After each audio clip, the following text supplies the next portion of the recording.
Hi there, this is Ramon from The Guitar Show. We're going to be talking about Stevie Ray Vaughan and how he made the Texas Flood album. So for me, Stevie Ray Vaughan is one of the best guitarists who ever lived. And also Texas Flood is just one of those landmark albums which anybody that's interested in blues guitar should really own and check out. So Stevie Ray Vaughan, along with bass player Tommy Shannon and drummer Chris Layton, were playing around the Texas sort of club scene. They're also doing some gigs in Northern California. And sort of from that hard work, they managed to get a gig at the Montreal Jazz Festival. That's actually where Jackson Browne saw Stevie Ray Vaughan, loved the band, and sort of invited them to have some studio time at his warehouse. So Jackson Browne invited the band to come down to his LA studio, and he offered 3 days for completely free of charge. This was in 1982. So their first day, which is Friday, November the 22nd, was basically just setting up the equipment, which they set up in basically the middle of the warehouse. And this warehouse was just for, I think it was owned by a few different bands for just storing equipment like amps and PAs and stuff like that. The band set up as if they were performing a concert. They wore headphones on one ear and they were unable to see the actual control room. I don't know about you guys, but one of the reasons I love this album is because they basically played a gig and recorded that gig. And you can really hear that, and apparently there was 3 sort of run-throughs of each song, so they'd capture one of those run-throughs would be the take. I want to mention an Austin-based engineer musician called Richard Mullen. He was the actual engineer on the actual session, and Stevie Ray Vaughan couldn't afford to fly him out to California where the session was taking place, but actually he was already there doing a Christopher Cross album, which is important because one of the amplifiers that Stevie Ray Vaughan ended up using was an amplifier that Christopher Cross was using on that previous session. So Richard Mullen basically did quite a close mic'd recording setup and just using Shure SM58s, just one on a Fender Vibroverb amp, which I'm going to talk about in a minute. So quite a simple setup that they had there. I mean, they only recorded instrumental tracks, and that was apparently a little bit weird for the band because they were used to Stevie singing. So they had to kind of play all the tracks as an instrumental. And then back at Mullen's studio in Austin, Texas, Stevie Ray Vaughan did all the vocal takes. For the sessions, Stevie Ray Vaughan's main guitar was his number 1 Stratocaster. Stevie always referred to it as a 1959 model, but Rene Martinez, his guitar tech, actually opened it up years later and found out that it was a 1962 model.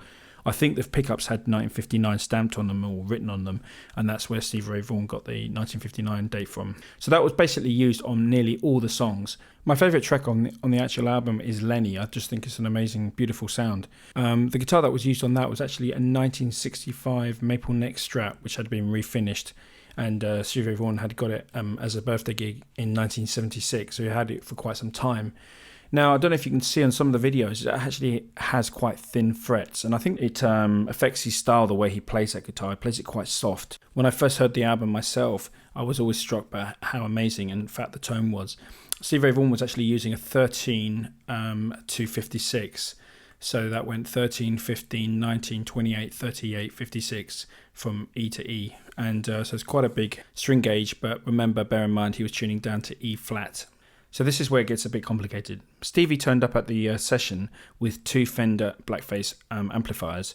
They were the Vibroverb model, so they each had a 15-inch speaker. Those speakers were JBLs.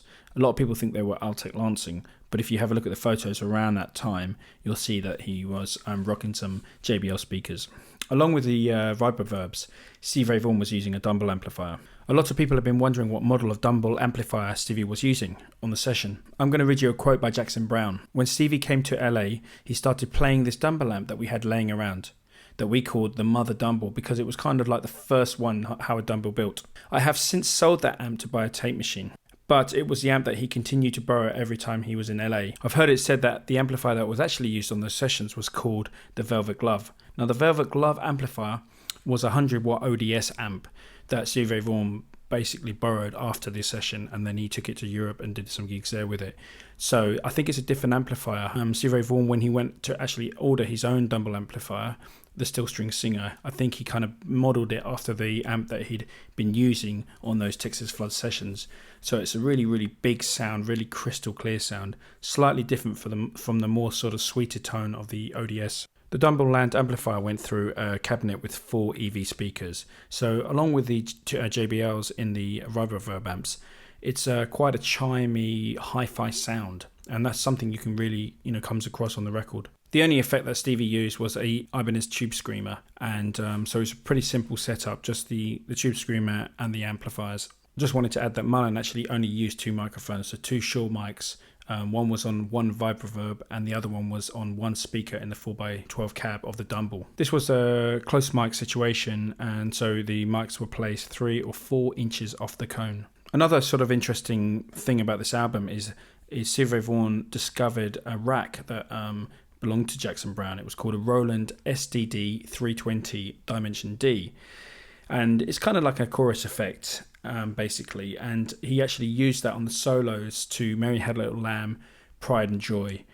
So basically the way that was used was, it was used as an outboard effect rather than Stevie Ray Vaughan plugging it in and then plugging it into his amp. So that's kind of something you might want if you want to recreate the tone of the album. Maybe just get a chorus effect and maybe just mix it in very, very lightly, and you'll get that kind of a stereo sort of wide sound. So that's basically how the album was recorded. It was actually mixed in New York by John Hammond and producing, and they had another engineer. They remixed the album on a Neve disc, so that also helps with the kind of the beautiful sound of the album. The actual album peaked at number 38 on the Billboard 200 chart, and it went double platinum in the US, selling 500,000 units. But the thing about this album is it's had longevity, so even when I sort of discovered it after Stevie Ray Vaughan had passed away, the album was still selling and people were still discovering the album. So it's going to be one of those albums that people, revisit or discover, young musicians are going to discover it for the first time. And it's just one of those landmark albums. So, it never fails. Every time I listen to it, I always discover something new in there. It's a fantastic album. Thanks, guys, for checking out this video. Please leave a comment.